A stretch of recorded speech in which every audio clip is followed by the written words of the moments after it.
Merci de votre fidélité au programme de Renouveau TV et bienvenue dans votre émission Regard croisé. Le nouveau Premier ministre du Mali s'appelle le général Abdoulaye Maïga. Il remplace donc le docteur Choguel Kokala Maïga pour en parler, pour commenter les missions qui seront assignées au gouvernement dirigé par le général de division Abdoulaye Maïga. Nos invités, ils sont quatre. Le premier, monsieur Amidou Doumbouya, il est secrétaire politique du parti Yelema Doumbouya. Merci de retrouver le plateau de l'émission Regard croisé. Le plaisir est partagé, Barou. Je vous remercie et je remercie tous les téléspectateurs et les auditeurs. Deuxième invité, M. Amadou Alpha Sissoko. Il est consultant, économiste, expert en analyse financière. Sissoko, merci d'être là. Merci beaucoup, Barou. Heureux de retrouver ce plateau. Quatrième invité, M. Mamadou Dia. Il est secrétaire général du mouvement Akataranaye. M. Dia, merci d'être là. Merci et bonsoir à votre équipe, aux téléspectateurs, à tous mes co-débatteurs, à tous les membres de la coalition Akatanaye. C'est encore avec plaisir que je vous retrouve pour le débat. Quatrième invité, Dr Amadou Touré, chercheur en sciences politiques. Dr Touré, merci d'être là. Merci Barou. Bonsoir aux téléspectateurs et téléspectatrices. Bonsoir aux co-débatteurs. Tout un grand plaisir. Encore une fois, bienvenue à toutes et à tous dans l'émission Regard croisé. Avant donc d'ouvrir les débats sur le thème qui nous réunit ce soir, nous venons d'apprendre le retrait de la licence d'exploitation qui avait été accordée à Djoliba TV. Réaction, Sissoko, comment vous avez appris cette nouvelle? Comment vous l'avez accueillie? Je l'ai accueilli avec beaucoup de circonspection parce que la liberté de la presse et surtout le rôle que la presse audiovisuelle joue en termes de formation de la citoyenneté au Mali, en termes d'éducation auprès de nos compatriotes est très important. Donc c'est vraiment avec beaucoup de regrets que j'ai appris ce retrait-là. J'espère que la raison va finir par prévaloir, mais en tout état de cause, je me dis que c'est une décision administrative, donc susceptible d'être déférée devant l'autorité judiciaire. D'accord. Je fonde beaucoup d'espoir à la reprise des activités de Djoliba TV. Monsieur Dia, retirer la licence d'une chaîne de télévision, une première sous cette transition, on peut le dire. Bon, nous avons appris effectivement la décision. Nous restons confiants et légalistes. C'est l'autorité administrative qui a pris une décision de sanction, j'imagine pour des raisons bien fondées. Et je rejoins mon frère Sissoko. Il s'agit d'une première sanction qui laisse la voie ouverte au recours. Et donc, je pense que ce n'est pas encore définitif. Il y a une voie de recours qui reste encore à la télé. Donc, on observe voir la suite à donner à tout cela. Mais le fait même de retirer la licence, comment vous voyez cette situation se faire là? C'est ce que je dis. Sous cette même transition, je pense qu'il y avait eu une première suspension, certainement des avertissements, et je prends ça comme peut-être une décision ultime. Et si c'est l'autorité habilitée à le faire, bon, on ne peut que observer, comme je l'ai dit dans la première partie. Donc l'autorité habilitée qui a pris la décision sur la base certainement des faits ou en tout cas des actes prévus à la matière et laissant voie ouverte au recours, je pense que c'est sans commentaire, on attend. Amidou, sur cette décision de la HAC de retirer la licence, si vous voulez, de Djoliba TV. C'est d'une tristesse absolue. Et c'est très regrettable pour notre démocratie. Nous ne pouvons pas qu'observer. On n'aurait pas dû arriver là. C'est ça la vérité. Et je pense que les citoyens maliens, nous sommes en train de regarder, d'observer. Mais au fur et à mesure, les principes démocratiques sont en train de disparaître au fur et à mesure. À un moment donné, les politiques, nous avons dit le combat démocratique n'est pas seulement que pour les partis politiques. Tous les partis ne l'ont pas compris. Mais aujourd'hui, on se retrouve avec 11 leaders politiques en prison pour s'être juste regroupés dans une famille. Les syndicats, bon, peut-être qu'ils ont des muscles, ils ont pu bloquer. Mais quand même, au niveau du secteur des banques, il y a eu des problèmes. Et aujourd'hui, c'est les journalistes. C'est une chaîne télé. Je ne pense pas que le Mali ait besoin de cela. Je ne pense pas. Et pour moi, c'est un début. Djoliba sera un début. Après qui le tour? Pour quel organe? Pour quel organe de presse? Pour quel autre journal? Pour quel autre acteur politique? Pour quel autre acteur de la société civile? Pour quel autre syndicat? Moi, je dis qu'il est temps de revenir sur cette décision et de laisser la parole libre, de laisser la profession libre pour que la démocratie puisse véritablement émerger. Moi, je suis triste, très triste et très inquiet. Okay. Docteur Touré, vous partagez cette tristesse? Oui, tout à fait, c'est vraiment triste et regrettable parce que, comme on l'a dit, la liberté d'expression est essentielle à la démocratie. Sur le retrait de la licence de Djoliba, c'est triste, mais nous osons espérer que les esprits et les cœurs vont s'apaiser, comme l'a dit le président de la maison de la presse, que j'ai suivi, avec un message d'apaisement, un message de recours, un message à l'endroit des autorités, à l'endroit de la HAC, que les esprits et les cœurs s'apaisent, qu'on se retrouve autour de l'essentiel. Le Mali n'a pas besoin d'autres tensions avec le quatrième pouvoir de la démocratie. Nous sommes tous maliens, les erreurs peuvent être corrigées, mais aller à retirer, je pense que c'est une décision ultime qui mettra en chômage directement 45 chefs de famille qui vont certainement chômer, parce que quand on dit l'école est là, il y a ouverte parce que les parents peuvent payer les frais. Et si les parents sont en chômage, quelle situation de regret. Donc nous pouvons, sur ce point, attirer l'attention des autorités, que les cœurs s'apaisent, que les Maliens s'unissent autour de l'essentiel. D'accord. Je le disais, le Premier ministre malien s'appelle désormais le général de division Abdoulaye Maïga. Ainsi, il remplace désormais le docteur Choguel Kokala Maïga à la primature. Avant de discuter sur les missions qui seront, si vous voulez, qui sont assignées à ce gouvernement Maïga, déjà un mot sur les conditions du licenciement du Premier ministre Choguel Kokala, de l'ancien Premier ministre Choguel Kokala Maïga. Il a fallu qu'il y ait une forte mobilisation à travers tout le pays pour que le président se débarrasse du président du comité stratégique du M5-RFP. Bon, à mon avis, c'était un fait insolite déjà qu'un Premier ministre en exercice fasse une sortie de la sorte. À ma connaissance, dans les annales politiques du Mali, c'est peut-être la première fois, en tout cas dans la forme. Si on voit un peu le décorium de la salle CICB, qu'on voit la tenue militaire, le ton, la posture, c'était vraiment un peu le début, ou en tout cas les étincelles d'une crise grave qui aurait pu se passer dans ce pays-là. Mais heureusement, le sang-froid, le calme et la dextérité avec laquelle l'autorité supérieure, le président, a géré la mesure, je pense, nous ont évité un certain nombre d'écueils. Maintenant, ceci dit, l'événement, à mon avis, est derrière nous.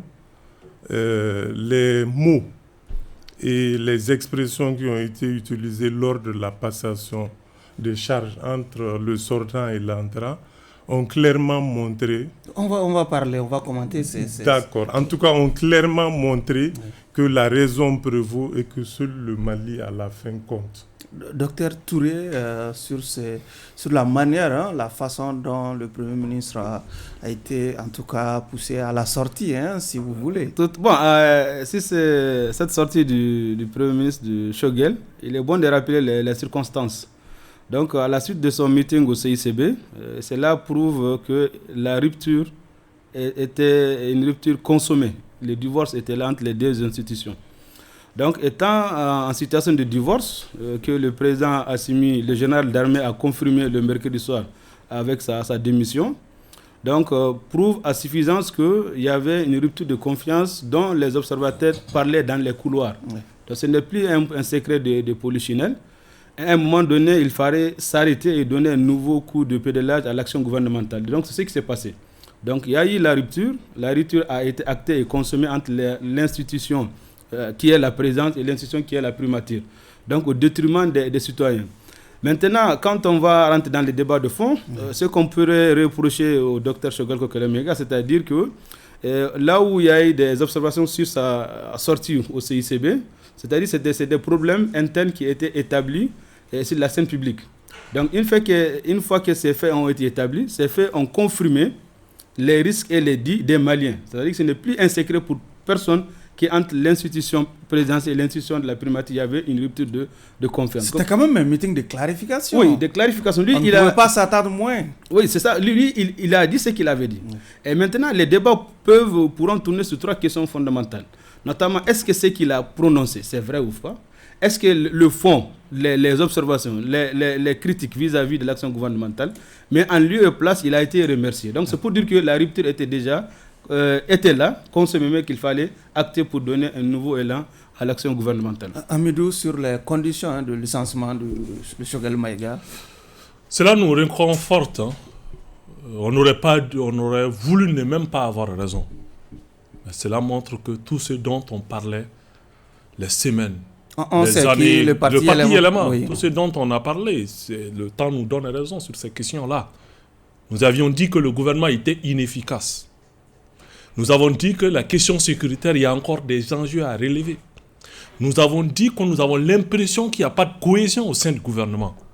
Le Premier ministre est sorti, il a étalé ça sur la place publique. À sa place, j'aurais fait autre chose. Mais c'est lui, c'est le Premier ministre Choguel. Il a sa façon de voir, il a sa méthode de faire. Mais nous, qu'est-ce qu'on en retient? Ce qu'il dit, si cela est vrai, ça veut dire que le président a gardé pendant longtemps un Premier ministre en qui il ne fait pas confiance. Quand on ne fait pas confiance, on enlève la personne, surtout que la nouvelle constitution que les autorités elles-mêmes ont votée, cette constitution donne les prérogatives au président de démettre le Premier ministre. Ça, c'est pour le président. Le Premier ministre, si c'est le Mali qui compte, et que vous venez pour une mission, vous voulez atteindre un objectif, il y a des obstacles qui vous empêchent d'atteindre cet objectif-là. Si votre venue est pour votre objectif, et qu'on vous empêche d'atteindre vos objectifs, les conditions ne sont pas réunies, on démissionne. Cela n'a pas eu lieu. Il a fallu qu'on sorte, qu'il y ait le meeting, et après le meeting, qu'on ait, selon certaines presque, des organisations juvéniles sortent dans les régions, qu'on sorte, mais où est le Mali? Et moi, j'ai lu un journal de la place, le Soft, qui dit que le Premier ministre, dans un rapport préliminaire, on l'accuse d'avoir pris une somme indue dans une structure à laquelle il est membre du conseil d'administration. Et que cela aurait créé des tensions avec le président. Et que ce rapport, dans les semaines à venir, va être public. Donc on parle de sommes indues. Ça veut dire qu'on parle d'une mauvaise gestion des finances publiques. Vous êtes en train de commenter un article de presse, n'est-ce pas? Un article de presse. Oui. Donc, ce qui veut dire qu'il y a énormément de choses. Si cet article de presse se confirme et que dans les semaines à venir, ce rapport est rendu public, cela montre aussi que nous sommes loin de la gestion vertueuse dont on parle depuis très longtemps. Ce qui est une certitude, c'est que le Mali va mal, les Maliens vont mal. Il est important de prendre un nouveau cap, de se remettre en question et de donner une nouvelle orientation au gouvernement. Est-ce que c'est avec 80% de membres du gouvernement reconduits? On va en parler, Amidou, on va en parler. Le temps nous donnera raison. Monsieur Dia, votre mouvement était parmi les mouvements, les organisations qui ont appelé au départ du Premier ministre après sa sortie de clarification. Je pense Vous êtes satisfait finalement? Bon, pas en termes de satisfaction, on n'en tire aucune satisfaction, on prend acte seulement de cela. Je pense que je vous avais déjà dit depuis le fameux mémorandum que ça marque le point de rupture entre le CNSP et les politiques. En grosso modo, mais spécifiquement avec le M5 RFP. Et pour Choguel, ce n'est pas un événement. Ce n'est pas la première fois qu'il se fasse virer d'un gouvernement. Pour le PM qu'il est, ce n'est pas la première fois qu'on débarque un PM. Il aurait dû anticiper de lui-même pour démissionner. Mais malheureusement, lui-même, il a tenu un discours où il dit que la démission, ce n'est pas dans son vocabulaire. Mais le président Assimi a fait montre d'une extrême sagesse. Il a attendu vraiment jusqu'au bout, pensant peut-être une correction ou un redressement. Mais il a fallu que le peuple malien se lève, de Kidal à Kaï en passant par les grandes villes, vraiment en réaction à ce fameux meeting pour demander le départ. Et le président en a tiré les conséquences logiquement pour les révoquer. Et donc, si satisfaction il y en a, ça veut dire que le président montre qu'il est vraiment en phase avec, à l'écoute des populations. Certains disent que peut-être que l'élégance républicaine recommandait peut-être d'échanger avec Choguel d'abord avant de le limoger, par exemple. Choguel lui-même dit qu'il a appris sa démission, si vous voulez, son licenciement à la télévision. Oui, mais il ne pouvait en être autrement. Déjà, le meeting même, sans rentrer dans les faits, le meeting même était un coup fourré. Parce qu'il profite du 14 novembre, la fête de l'anniversaire de la prise de Kidal, pour convoquer un meeting. Si mobilisation il y a, c'est que ça veut dire que les gens ont pensé peut-être qu'il s'agissait de célébrer la première année de la libération de Kidal. Et donc, je pense que c'était un coup fourré. Vous savez, Choguel sentait déjà le coup et il s'est posé en victime. Malheureusement, le peuple a compris et tout de suite, dès le lendemain, la population est sortie pour demander vraiment qu'il soit démis de ses fonctions. Et le président en a logiquement tiré les conséquences. Donc, une page donc se referme, une autre s'ouvre avec l'arrivée du général de division Abdoulaye Maïga. Un mot sur le casting, sur le choix porté sur l'homme. Je pense que c'est le meilleur profil. Bon, le meilleur profil, écoutez, il y a peut-être 2 ou 3 profils qui se profilaient, si je dois... sur les réseaux, voilà, sur les réseaux. Maintenant, en dernier ressort, c'est le choix du président. Oui. Et c'est le facteur confiance qui définit ce choix-là.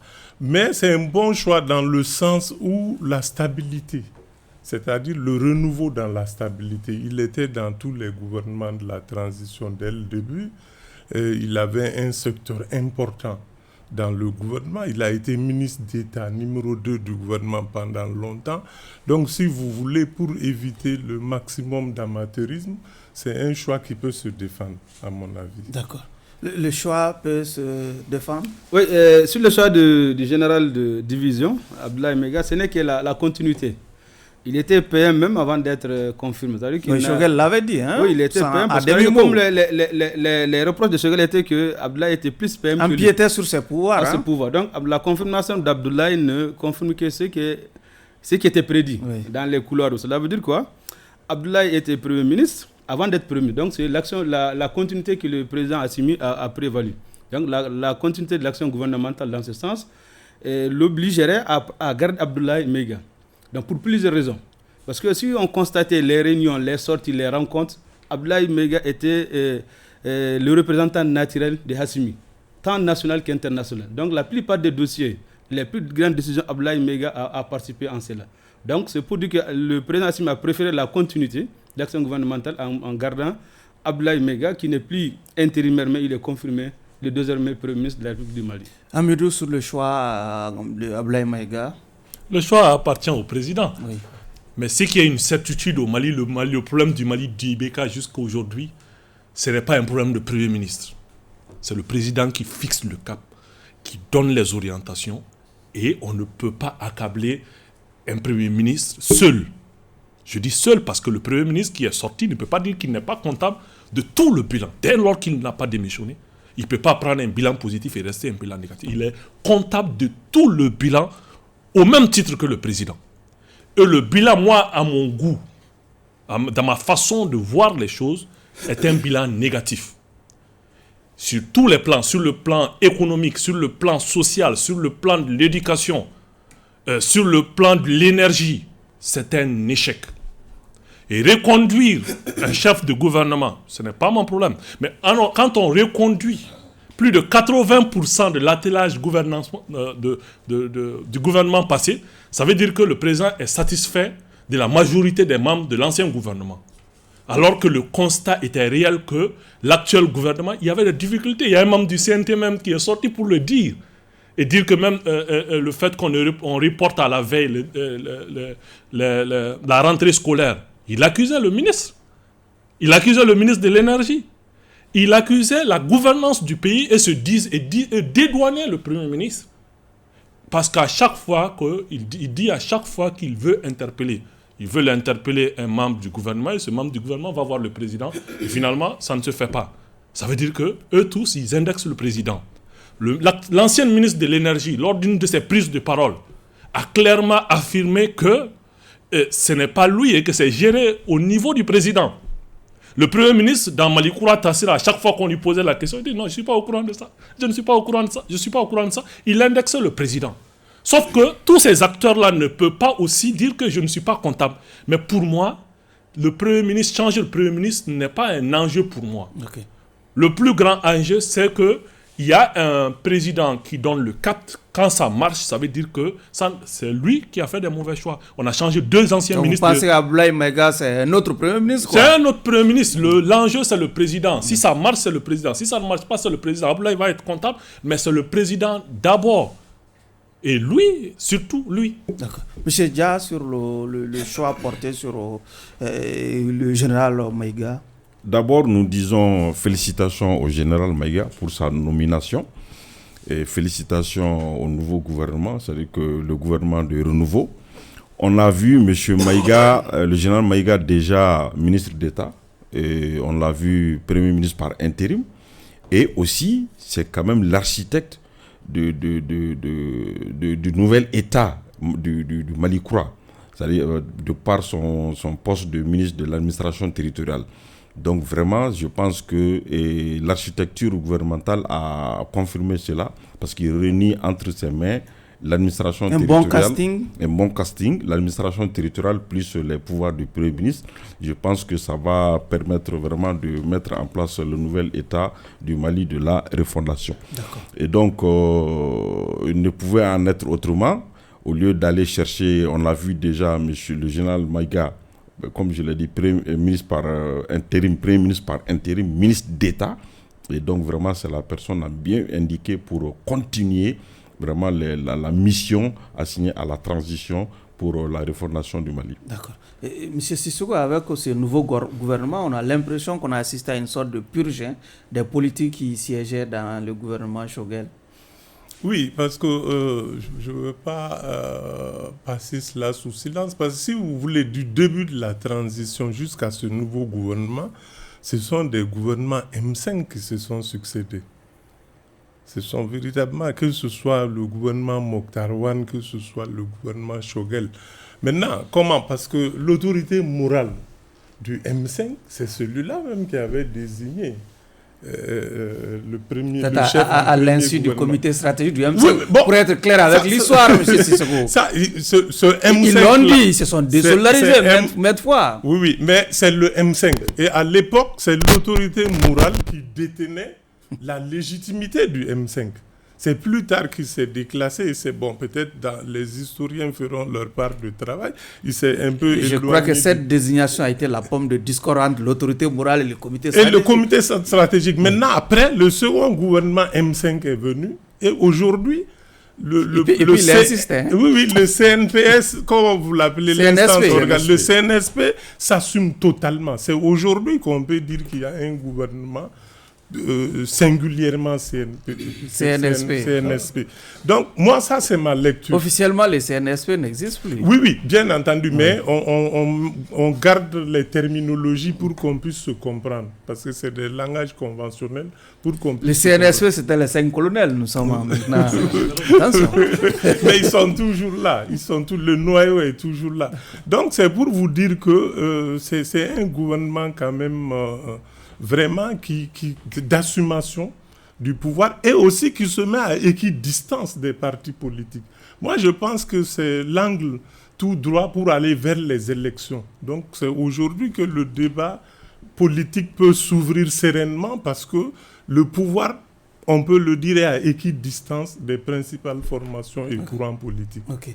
Et Docteur Touré, on a l'impression que le président a mis l'accent sur la technicité au détriment du fait partisan, par exemple. Ici, l'attelage de ce nouveau gouvernement, je te remercie parce que j'avais vu une publication de ta part qui explique clairement l'attelage. C'est-à-dire que c'est un gouvernement technocrate, un gouvernement où il y a eu vraiment une purge du M5 et un gouvernement qui, à mon avis, pourrait s'atteler à d'autres défis. Maintenant, si on voit un peu dans la forme le gouvernement, sur 27 membres, nous avons une innovation particulière qui a été déjà soulignée par Borou. L'innovation est là, c'est-à-dire l'innovation, le ministre délégué en charge des réformes politiques et en soutien au processus électoral est une nouveauté qui pourrait souligner que le gouvernement méga se dirigerait vers les élections. Donc, politiquement, on peut en débattre avec lui. Il va réagir. Il est très content, c'est bien. Et aussi, dans la forme aussi, qu'est-ce qu'on constate ? On constate que la loi 052 aussi n'est pas totalement respectée.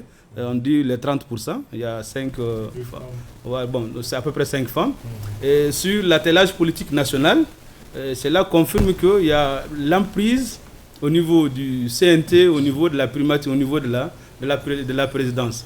Donc le gouvernement actuel, sur les 27, les politiques ne sont pas là, les technocrates sont là, mais c'est un gouvernement qui pourrait s'atteler à relever... à l'exception du président de l'ADP Maliba, qui est Youbaba. C'est un seul politique, donc est-ce que un président de parti qui est là. Donc cela veut dire que c'est un gouvernement technocrate qui pourrait s'atteler à d'autres défis. Au moment des défis, je reviendrai.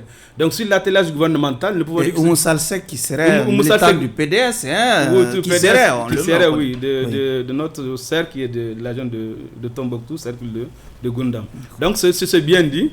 C'est un gouvernement technocrate, un gouvernement de purge, un gouvernement d'action que nous attendons dans les prochains jours. Amirou, les politiques finalement ont été déposées. Bon, c'est l'aile politique des militaires, mais quand même, s'il y avait des politiques, véritablement des politiques dans le gouvernement, on n'allait pas signer un décret qui annule les activités des partis politiques ayant des partis dans le gouvernement. Moi, je ne les considère pas comme des politiques. À partir de maintenant, c'est des ministres qui ont décidé d'accompagner un pouvoir militaire. C'est clair. Maintenant, qu'est-ce qui se passe pour moi ? Il a évoqué la violation de la loi, mais pas avec un ton dur. C'est comme on est aujourd'hui habitué à la violation de la loi sans que cela n'indigne. C'est indigné, mais je trouve que un gouvernement qui se met en place déjà en violant une loi, ça ne donne pas espoir. Parce que c'est le gouvernement, le Premier ministre qui dispose de l'administration. Et c'est l'administration qui est en charge d'appliquer la loi. Et la mise en place d'un gouvernement qui est censé mettre en œuvre la loi, qui viole la loi. Ce n'est pas comme la loi 052. Qui n'a jamais été respectée. Qui n'a jamais été respectée, mais on parle du Mali-Croix. On parle du Mali-Croix. Du Mali-Croix, ça veut dire que les mauvaises pratiques, on les cesse. On prend de nouvelles pratiques. Le respect de la loi, le respect du bien public, le respect des Maliens. Mais si on ne respecte pas les lois, ça c'est un premier élément qu'il faut citer. Deuxième élément, le gouvernement, c'est la continuité. Se dire non, c'est un gouvernement de technocrates, c'est un gouvernement reconduit à plus de 80%. Il n'y a aucun changement. À combien ? 87%. 7 changements. Oui. Donc c'est un gouvernement reconduit. On ne peut s'attendre à rien d'autre que ce qu'on nous servait avec le gouvernement de... Mais la création de ces ministères délégués à charge... Pour moi, en fait... Est-ce que cela est un signe ? Le premier signe de la tenue des élections, c'est d'avoir un document, un chronogramme. Ce n'est pas le cas. L'ancien gouvernement ne l'a pas fait. On va attendre ce gouvernement les 2 prochaines semaines. Parce que nous, on avait des gouvernements, le ministre de l'administration territoriale, il était en charge de l'organisation des élections. Mais 4 ans, on ne l'a pas fait. Ce n'est pas parce qu'on a créé un ministre délégué qu'on va penser cela. C'est vrai que c'est dans la loi des finances. C'est vrai qu'il y a un ministère qui est créé. Nous allons espérer, bien évidemment, que le gouvernement va être efficace dans l'organisation et que la volonté politique va être là. Donc, qu'on nous appelle, qu'on nous présente déjà la loi électorale. Parce qu'autrefois, avant de même que la loi électorale n'arrive en conseil des ministres, on discutait avec les partis politiques. On a cessé ça. Et je pense que c'est sous l'actuel Premier ministre que cela a cessé. On a entendu la loi électorale, le projet de loi électorale au Conseil des ministres. On ne nous a pas consultés. Le processus électoral peut-être va continuer. Est-ce qu'on va nous consulter? Est-ce que c'est les mêmes pratiques qui vont continuer? C'est cela le problème. C'est-à-dire, en tant que il n'y a pas de sincérité dans la conduite des affaires publiques, je ne dis pas qu'ils ne sont pas sincères, mais pour moi, en tant que il n'y a pas de sincérité dans la conduite des affaires publiques et dans la volonté réelle de faire les choses, nous allons tourner. On va dire que l'énergie est là, mais on va trouver une année après qu'on n'a pas d'énergie. On va dire que l'économie, on va le relancer. Une année après, on va retrouver que l'économie n'est pas relancée. On va dire qu'on relance le train. Une année après, on va voir que le train n'est plus là. On va dire qu'on va relancer ça. On va faire que l'or brille pour les Maliens. Mais en réalité, tant que la volonté n'est pas là, tant qu'on n'assigne pas au ministre des objectifs clairs, précis, avec des résultats à atteindre, on va toujours tourner. Ça n'a pas commencé sous cette transition. Ça a toujours été le cas, mais on est exigeant envers cette transition parce que c'est cette transition qui nous a parlé de Malikoura. Ça veut dire qu'on laisse les anciennes pratiques, on va vers de nouvelles pratiques. Pour le moment, sans abat, je suis resté sur ma faim. D'accord. On va parler aussi également des partants. Les partants, déjà, est-ce que certains ont mérité ou d'autres ont démérité? Bon, moi, je n'ai pas de commentaire particulier sur les partants, sauf que je regrette un peu le départ de Ikassa, qui quand même était un homme conciliant et qui a eu à faire un travail remarquable, surtout par rapport au renouveau du citoyen malien, je ne sais pas, la refondation. La refondation et la citoyenneté, le programme d'éducation à la citoyenneté, c'est du bon boulot. Maintenant, les contingences politiques sont ce qu'ils sont. Bon, il était du M5, sa tendance, a été mis un peu proche de Choguel aussi. Voilà, donc voilà, il paye un peu. Sa proximité. Parce qu'il était même en première ligne aussi du meeting. Sur les partants je n'ai pas de commentaire particulièrement sur les personnes. Pour moi, on a déjà planté les décors. C'est un gouvernement de renouveau. Bientôt, je pense que le nouveau Premier ministre, il va déclarer certainement une feuille de route ou une lettre de mission et se mettre à la tâche. Tout le monde, on est unanime là-dessus, que l'État est une continuité. Mais sauf que je vais dire à mon frère Doumbia que la continuité de l'État, ce n'est pas sur l'architecture de l'équipe. La continuité de l'État, c'est dans les pratiques, c'est dans la mission en tant que telle. Et donc nous attendons de voir certainement la lettre de mission ou la feuille de route du nouveau gouvernement. Et nous attendons de voir déjà les actes de renouveau. Nous osons espérer que c'est certainement la ligne droite pour la continuité et parce qu'il faut quand même tenir compte que le Mali est maintenant dans une confédération. On n'est pas seul. Donc on est dans une confédération et il y a des actes constitutifs qui sont toujours en train d'être posés. Et donc tout cela doit rentrer en compte.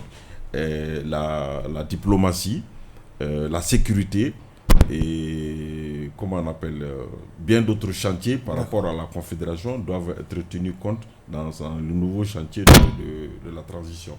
Docteur Touré, un mot sur les partants. Bon, si les partants, on peut les remercier pour les efforts consentis, le travail abattu. Comme on l'a dit, en matière de gouvernance et de nomination, il y a des critères qui sont généralement à l'indiction totale du président de la transition ou du président de la République. Donc, tous ces points, moi je les félicite, je les remercie pour tous les efforts consentis. Est-ce que vous regrettez des départs? Oui, en réalité, il y a certaines qui mériteraient d'être restées. Oui. Mais en réalité, comme on l'a dit, c'était depuis la sortie du Premier ministre Choguel, au niveau du CICB, le divorce était clair. Et le président de la transition a acté le divorce, donc il fallait amener tous ceux qui sont de l'autre côté. Ça veut dire que certains sont victimes, certains n'ont rien à voir même avec Choguel, mais compte tenu des insuffisances que le président, lui, il a constatées dans l'action gouvernementale, il a fallu prendre des décisions pour relancer et changer d'autres. Particulièrement, je m'adresse directement... Peut-être c'est la rue qui a constaté des insuffisances. On a vu cette mobilisation. Notamment certains, par exemple, Madame la ministre de l'Énergie et de l'Eau est là. Et d'autres ministères aussi étaient là. Donc cela veut dire qu'il y a des insuffisances qui ont été constatées dans l'action gouvernementale. Et il a fallu que le président profite de ce remaniement pour essayer de redonner un coup de pédalage. Maintenant, spécifiquement à la nouvelle ministre, Madame le ministre de l'Emploi et de l'Entrepreneuriat jeune, qui signe son entrée, il faudrait qu'elle pense déjà à remettre en place le plan de relance de réinsertion des anciens de l'administration. C'est-à-dire le Nord, il y a extrêmement de chômeurs. Vous faites un plaidoyer un pour plaidoyer, allez-y. Et la chance, elle est du Nord. Elle comprend ce qui se passe. La plupart des départs des ONG sont du Nord. Les gens sont là-bas, les jeunes chôment. Donc, dès qu'elle commence à travailler, qu'elle pense déjà que nous l'attendons spécifiquement sur le plan de relance, sur les réinsertions socio-professionnelles des jeunes. Un milieu sur le profil des partants et des entrants. Bon, moi, en réalité, le gouvernement, je ne l'ai pas trouvé efficace. Donc, je ne vais pas regretter la sortie des membres. Il y a eu des individualités quand même. Bon, que vous avez moi, appréciées. Les individualités qui sont sorties, je n'ai pas vu... je ne vais pas faire de commentaires sur ça. Mais quand même, les politiques qui étaient dedans et qui sont sortis du gouvernement, je les appelle à s'asseoir une journée, à réfléchir et à tirer toutes les leçons de ce qui vient de se passer. On a beau être dans le gouvernement, les principes, on doit rester derrière. Quand on affaiblit sa corporation, ou même ses camarades politiques, les partis politiques, et que vous restez, à un moment donné, vous allez revenir, retrouver les partis politiques affaiblis, et cela ne vous arrange pas. Quand vous êtes membre d'un gouvernement, il faut savoir souvent dire non. Quand on est Premier ministre, il faut savoir souvent dire non. Quand on n'est pas d'accord, on quitte. Mais on n'attend pas qu'on soit relevé pour venir dire voilà, on m'empêchait de faire ça, on m'empêchait de faire ça. Aujourd'hui, tous les Maliens doivent tirer les leçons. Il y en a qui acceptaient à ce qu'on vilipende les gens. Il y en a qui ne disaient rien quand on disait des contre-vérités. Mais aujourd'hui, j'ai vu sur la page du Premier ministre lui-même qui démentait certaines choses. J'ai dit, bienvenue dans notre monde. J'espère bien évidemment qu'il aura toute la capacité nécessaire et toute la résilience que nous avons pu avoir les 3 dernières années pour supporter les injures, pour supporter un peu ces contre-vérités quotidiennement sur nous par des individus qui souvent ne sont même pas au Mali. Je lui dis bienvenue. Et nous l'accueillons les bras ouverts au niveau de la classe politique. Monsieur Sissoko, à présent, parlons des missions qui pourraient être assignées à ce gouvernement. Ok, mais avant, un seul mot pour le Premier ministre sortant, parce qu'on a parlé des sortants, et j'ai oublié quand même de rendre hommage à Choguel Kokala Maïga, qui a été pendant longtemps le visage de la transition malienne, qui a été l'idéologue et le tribun de la transition un peu partout, ici à l'étranger. Il a fait montre d'une capacité de résilience extraordinaire. 3 ans et demi dans le contexte du Mali d'aujourd'hui, avec tous les enjeux, tous les problèmes, toutes les difficultés, l'exigence d'équilibre savant à trouver au sein de cette équipe-là, entre militaires et civils, brio à Choguel. Maintenant, ceci dit, les missions du nouveau gouvernement, il y en a plusieurs, mais moi je pense que le premier défi, c'est la sortie de l'AES, du Mali et de l'AES, de la CEDEAO. Oui. Parce que ça va amener beaucoup de bouleversements dans l'architecture administrative et institutionnelle du pays. Le second enjeu reste les problèmes de sécurité. Parce qu'aujourd'hui, au centre du pays, il y a pas mal de remous encore. Le troisième défi reste un peu la situation économique et financière. Il va falloir que ce gouvernement-là pense beaucoup au filet social. Parce que les ménages les plus vulnérables continuent quand même malgré tout de ressentir beaucoup de pesanteur. Et même au-delà du filet social, même la classe moyenne malienne, parce qu'on est tous des pauvres, il faut que la redistribution soit revue, que les mandats soient payés. L'éternelle question de la dette intérieure reste posée, bien que ces derniers temps, on a vu un petit effort se faire à ce niveau-là. Il y a les problèmes de justice, il y a toujours un peu les problèmes d'élection. Parce que là, je pense qu'on amorce directement aussi la phase des élections. Donc, le chronogramme du gouvernement, comme ça avait été un peu demandé par Hamidou Doumbia, doit prendre en charge l'ensemble de ces questions-là. Et je dis, il y a du pain sur la planche. Monsieur Dia, sur les missions, les défis à relever par le gouvernement. Pour notre part, je pense que les missions du nouveau gouvernement ne sont autres que les défis et les enjeux du Mali lui-même en tant que tel, grosso modo. Il s'agit déjà de la construction de l'AIS, de la confédération de l'AIS. Et il s'agit du défi sécuritaire. Et bien entendu, il s'agit aussi du développement économique. Donc, moi, je ne mettrai pas les élections en priorité.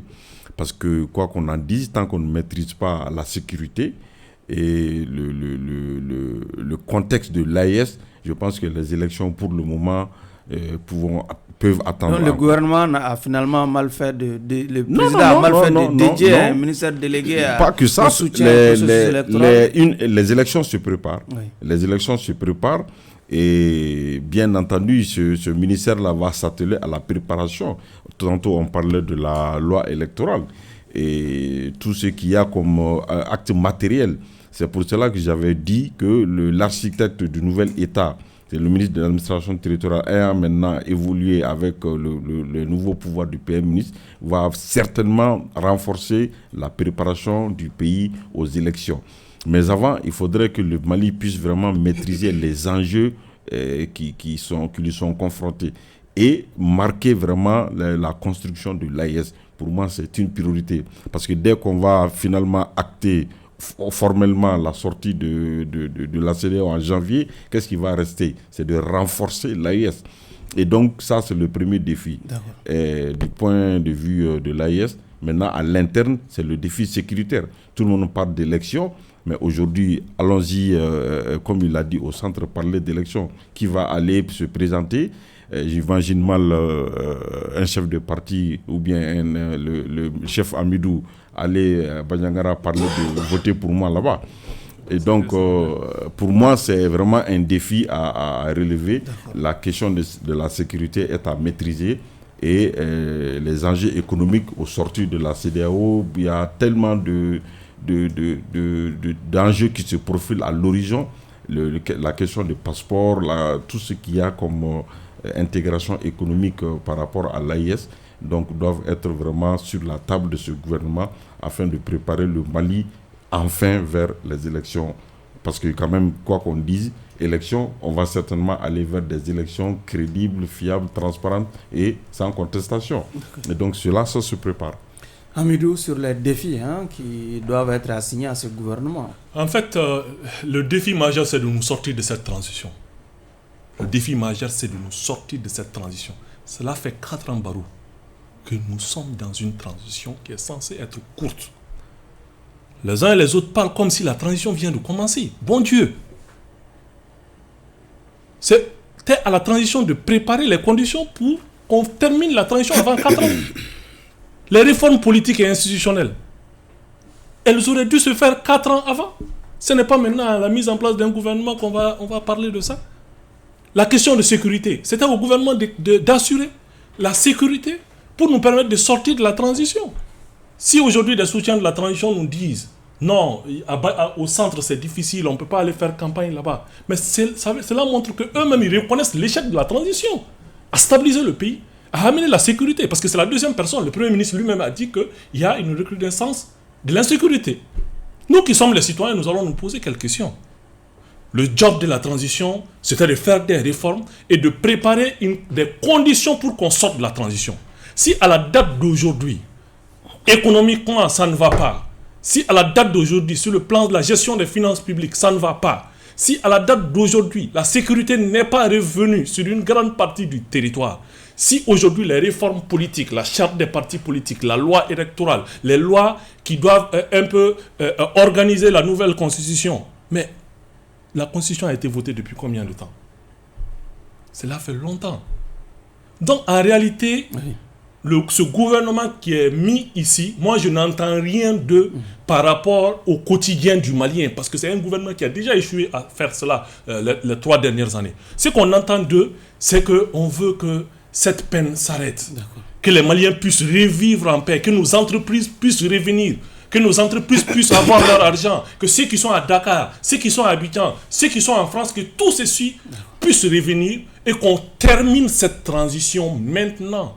Dans le plus bref délai pour moi. On n'a pas à attendre 1 an et demi, encore autre chose, que ce gouvernement se donne comme mission principale de sortir de l'obstacle dans lequel on a été mis ces 4 dernières années. C'est ce qu'on attend d'eux, et j'espère bien évidemment, comme le Premier ministre lui-même, il a le portefeuille de l'administration territoriale et qu'il y a un autre ministre en charge, qu'ensemble, nous allons nous concerter, nous allons organiser une élection libre et transparente où, comme la charte le dit, le président de la transition n'est pas candidat et les membres du gouvernement ne sont pas candidats. C'est la charte qui le dit, ce n'est pas de Hamidou Doumbia. Quels sont les défis qui doivent être relevés dans l'immédiateté par ce par rapport aux défis, le cher Hamidou est très politique, c'est bien. Il se défend bien, c'est bien. Maintenant, quant aux défis, nous avons un nouveau gouvernement. Moi, l'enjeu principal de ce gouvernement, c'est pour la reconstruction d'un Mali uni, fort et prospère. Et parallèlement à ces enjeux, les défis, pour moi, le premier défi, c'est l'organisation des élections. Nous avons l'EJ, il faudrait capitaliser les acquis de l'EJ. Nous avons un nouveau ministre délégué en soutien au processus électoral. Les deux unis peuvent renforcer et amener un nouveau chronogramme en concertation avec les partis politiques et la société civile. Donc, deuxième défi, ce gouvernement aura pour tâche d'apaiser le climat social, le climat politique. Il y a assez de divisions, il y a assez de mésententes, il y a assez de tensions sociales. Il faut que le gouvernement travaille en cela. Et aussi, par rapport aux défis, nous avons besoin de la question des bonnes relations, les relations entre nos pays voisins, l'Algérie, et notamment la Côte d'Ivoire, notamment la CEDEAO. Donc le gouvernement peut s'atteler à apaiser la relation, la bonne relation avec nos amis, c'est-à-dire le pays voisin. Et le bon voisinage. Le bon voisinage.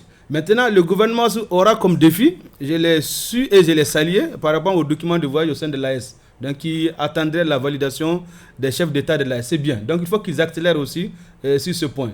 Donc, dernier défi, c'est surtout la réconciliation et la stabilisation, notamment du Nord et du Centre. Donc, pour résumer, ce gouvernement aurait pour tâche principale l'organisation des élections en capitalisant les acquis de l'EJ, les consultations en cours, en concertant avec le ministre délégué qui est en charge du processus. Parce qu'il est temps qu'on nous donne la vision claire, qu'on dégage un chronogramme et qu'on sorte de la transition et qu'on aille de l'avant. Sinon, en réalité, personne n'est contre la transition. Nous sommes tous maliens. Et ce nouveau gouvernement aussi, nous allons constater, nous allons l'évaluer sur le plan de l'apaisement du climat social. Et par ricochet, le climat social, le cas du Liban fait cas. Donc, tout ce qui a comme problème, notamment les Maliens qui sont à l'extérieur, l'imam Duco, ceux qui sont vraiment que dès que la charte qui est en cours, le comité de rédaction va finir sa charte, notamment pour la paix et la conciliation, qu'on se retrouve autour de l'essentiel, qu'on appelle même les amis, les partis politiques, qu'on discute avec eux, et que le gouvernement discute pour aller dégager un nouveau cours. Parce qu'en réalité, les Maliens, nous avons assez souffert. C'est l'Amérique qui refuse de venir. Donc c'est pour dire que nous avons la chance, ceux qui sont là, c'est la continuité, l'innovation est là. On ne peut pas jeter le bébé avec l'eau du bébé. Qu'on fasse carte sur table, qu'on baisse les armes, qu'on apaise le climat social, qu'on puisse travailler et aider le Mali à s'en sortir. D'accord. Et pensez toujours aux jeunes qui chantent, qui sont au nord. D'accord. Peut-être dernier tour de table. Bon, Hamidou me fait penser, toute proportion gardée, au Premier ministre haïtien que je voyais l'autre jour à la télé. Il y a un nouveau Premier ministre qui a été... Et je le voyais dire que dans 6 mois, il va organiser les élections. Pour toute personne qui connaît la situation de Haïti aujourd'hui, où les gangs occupent 3/4 de la capitale, où tous les problèmes de Haïti, de l'indépendance depuis 100 et quelques années se superposent d'année en année, faire des élections, la baguette magique, moi ça me fait sourire. Maintenant, je ne peux pas laisser sous silence, cette transition n'a juste qu'à partir. Je ne demande pas de défi au gouvernement, cette transition n'a juste... Mais on a connu 2 transitions avant. Qui ont été expédiées rapidement à la va-vite. La première, elle était prévue pour 9 mois. On a souligné toutes les difficultés sous ATT. On l'a prolongé, je pense, simplement à 14 mois, quelque chose comme ça. La seconde, on l'a expédié, on a fait les élections, on a dit que c'est les meilleures élections du Mali indépendant, avec l'arrivée de IBK. Mais ça nous a laissé où? Il ne faut pas qu'on oublie l'histoire récente de ce pays. Cette transition n'est pas tombée ex nihilo. C'est le condensé de plusieurs expériences. Et on a fait le constat qu'il faut refonder. Amidou, on va pas... C'est le M5 qui est sorti pour demander qu'un président légalement élu quitte le pouvoir. Je n'étais pas membre du M5. Non, en fait, non, mais je veux qu'on ait une analyse beaucoup plus systémique, qu'on n'expédie pas les choses. Allez-y. J'aurai le temps de répondre. D'accord. Donc, je me dis, cette transition-là, il ne faut pas qu'on l'expédie comme les autres transitions, qu'on n'en fasse pas une transition électorale, qu'on ne soit pas dans les délais, ça fait 4 ans. Ça fait 4 ans, mais le pays vient d'où? De très loin. Cette transition a un bilan qu'on peut soutenir. On n'a pas à rougir du bilan de cette transition. Maintenant, à la fin, il faut bien en sortir. Et il faut l'apaisement. Le décret là. Amadou, vous aurez un temps de réaction. Ok, allez-y, M. Dia. Vous savez, j'ai l'habitude de vous dire que cette transition, ce n'est pas une transition d'élection. On a dit les réformes, la mise en place du Mali croix. Et cela passe par vraiment des réformes en profondeur. Et je rappelle à M. Doumbia que les politiques et leurs élections ont mis 30 ans pour faire couler le bateau du Mali. Nous en sommes là. Tout le monde dit que le Mali vient de loin. Ça vient de loin comment? Parce que c'est eux qui ont coulé le bateau du Mali. Vous êtes de quelle corporation? Politique, société civile, journaliste? Moi, je suis un simple observateur en le disant. Non.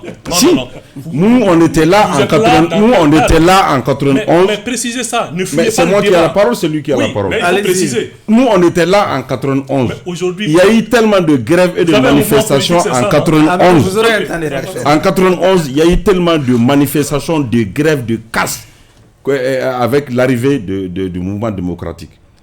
Ils s'en sont sortis. Voilà pourquoi le frère Sissoko a dit qu'ils en ont expédié. On est revenu encore. Pourquoi ATT est venu avec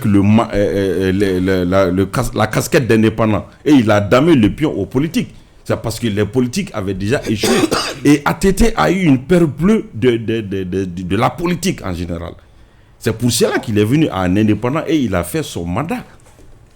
Voilà. IBK, quand il est venu en 2013, c'est vraiment la population même. Voilà pourquoi on a dit qu'il a fait le meilleur score, 77%. Ce n'est pas le RPM qui a mis IBK au pouvoir, hein. C'est la population. Lui-même, il l'a dit. Voilà, lui-même, il l'a dit. Donc aujourd'hui, c'est la population qui veut assumer. Et moi, je le dis haut et fort, à partir du 22 juillet 2023, le Mali a fini sa transition. Ce n'est qu'une question seulement de mise en forme. D'accord. Nous, on pense qu'aujourd'hui, le Mali n'a pas besoin d'élections. D'accord. Donc, on va dans les réformes. Et aujourd'hui, les Maliens doivent comprendre que le Mali est confronté à des enjeux, si l'on y prend garde, qui vont encore ébranler le pays. Amadou, allez-y. Voilà. Ok, bon, j'aime bien Haïti, hein, sauf que je ne suis pas le premier ministre d'Haïti. Très sérieusement, vous avez dit, il a parlé de 6 mois pour organiser les élections. Moi, je n'ai pas dit de 6 mois. Moi, je reviens de 4 ans de gestion de la transition. Et je vous rappelle, monsieur, que c'est les autorités elles-mêmes qui se sont engagées sur 18 mois. Je vous rappelle encore, monsieur, que c'est les autorités elles-mêmes qui se sont engagées sur 24 mois après. Je vous rappelle, monsieur, que ce décret est fini, n'est plus à l'ordre des jours. Je vous rappelle, monsieur, que le Premier ministre lui-même a dit qu'on l'a reporté sans qu'on le concerte. L'ancien Premier ministre. L'ancien Premier ministre, il l'a dit. Oui. Ça veut dire que c'est 4 ans de transition. C'est un mandat aux États-Unis. Et quelqu'un qui n'est pas parvenu à faire des réformes pendant 4 ans, croyez-moi, si vous lui donnez 10 ans, il ne va pouvoir rien faire. C'est moi qui vous le dis par expérience. On dit 2 transitions avant. Mais 2 transitions avant, aucune des transitions au Mali n'a fait 4 ans. Aucune des transitions. C'est la première fois qu'on octroie un mandat à une transition. En 2017, déjà, les Maliens étaient exigeants envers IBK parce qu'il lui restait qu'1 an. Monsieur. Donc aujourd'hui, on ne peut pas dire ça devant Amidou Doumbia sur un plateau.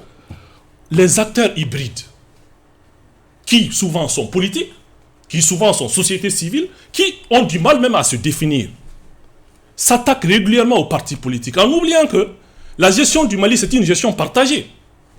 En oubliant que les militaires ont géré le Mali pendant 23 ans, mon cher ami. En oubliant que le Mali, Amadou Toumani Touré, il est général. Il a géré le Mali pendant 9 ans. En oubliant que le Mali, c'est sous Ibrahim Boubacar Keïta, c'est au moins 4 premiers ministres technocrates, comme vous le dites. Ce qui est arrivé au Mali est une défaillance collective. Ceux qui essayent de le coller seulement aux partis politiques font hors sujet pour des intérêts partisans. Pilotés par des politiques. Et ce que je vais tout simplement vous dire, sortir des écoliers, faire remplir le stade avec des sautrements comme le Mali Koro, comme vous le dites, ce n'est pas le peuple. Ce n'est pas que le peuple. Ce sont des citoyens maliens. Moi, en fait, ce que je vais vous dire, c'est un conseil d'un ancien dans la politique. Ça fait 10 ans que je suis dans la politique. Vous parlez de 91, j'avais 4 ans. Moi, j'avais 18 ans. C'est pour vous dire que vous ne pouvez pas me coller les responsabilités de ce qui s'est passé pendant 91 ans maintenant. Vous dire tout simplement, sortir les écoliers et faire marcher les enfants. Ça, ce n'est pas le peuple. C'est la jeunesse. Le vrai peuple, je vous le dis, s'exprime dans les radios. Et ceux pour qui vous travaillez savent ce que les gens disent au niveau des radios. Le vrai peuple, souvent aujourd'hui, a peur de parler. Parce que tout simplement, a peur de se retrouver en prison. D'accord. Le vrai peuple et les médias commencent à avoir peur. C'est à cela qu'on doit s'atteler. On doit dire la vérité à nos autorités. Personne n'est contre eux, mais travaillons dans la vérité, à la transparence. Et en nous mettant en tête que c'est l'opportunisme qui a fait en sorte que les autres pouvoirs sont partis. Nous n'espérons pas ça pour Assimi Goïta, le libérateur, le sauveur Assimi. Nous espérons bien évidemment qu'il va sortir par la grande porte comme Amadou Toumani Touré. Le vrai modérateur, c'est moi aussi. Okay. Je prends la parole pour la donner. La question, il nous a fait voyager dans le temps. La question. Oui, c'était votre dernier mot. Le dernier mot, oui. Par rapport à la transition, moi j'ai 2 points. Les appréciations positives de la transition, notamment la rupture avec les puissances occidentales. Moi j'apprécie cela. Deuxième point, c'est la reconquête territoriale. Par exemple, à Tombouctou-Ville, la sécurité, je l'ai toujours dit, la restauration de l'autorité de l'État. Sur le plan sécuritaire, je suis avec eux de cœur. Ils ont beaucoup travaillé, nous le félicitons, nous les remercions. Oui. Donc, pour finir, j'ai dit, il faudrait... On parle de Banyangara aujourd'hui. Oui, ça c'est... Banyangara, c'est... Moi, je parle de Tombouctou, parce que moi, je ne suis pas au centre. Ça, c'est une analyse régionale. Une analyse vécue de 10 ans, où Tombouctou, c'était vraiment... L'État était presque inexistant. Mais avec eux, nous avons constaté... Il y a la présence de l'État, l'autorité entre Ber et Tombouctou. Ça, c'est Tombouctou-Ville dont je suis, je peux parler de cette ville. Mais pour un dernier point de vue, c'est qu'on peut profiter des legs du ministère chargé du processus électoral pour qu'on aille aux élections. C'est ce quoi moi je termine. Ainsi prend fin ce numéro de votre émission Regard croisé qui recevait comme invité Monsieur Amadou Doumbouya du parti Yelema, Amadou Alpha Sissoko, consultant, Mamadou Dia du mouvement Akatana et Dr Amadou Touré, chercheur en sciences politiques. Nous présentons toutes nos condoléances à la famille de feu général Siaka Sankaré, ancien membre commissaire de l'EJ. Merci à vous de nous avoir suivis. Au revoir.